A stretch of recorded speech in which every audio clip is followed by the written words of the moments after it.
The frame clamp assembly is permanently fixed to the wheelchair. The mounting arm slots into this.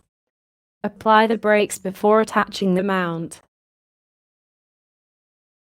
Slide the mounting arm into the receiver on the wheelchair.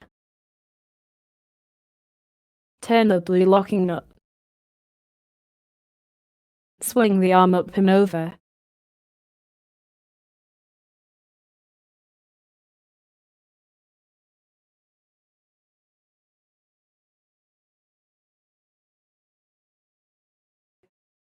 Slide the communication aid down onto the plate until you hear the locking pin click. Watch the locking pin click into place.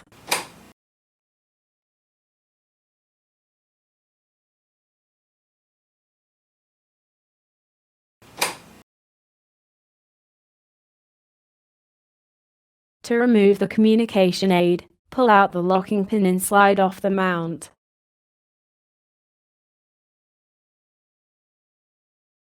To remove the mount, swing the arm up and then forwards.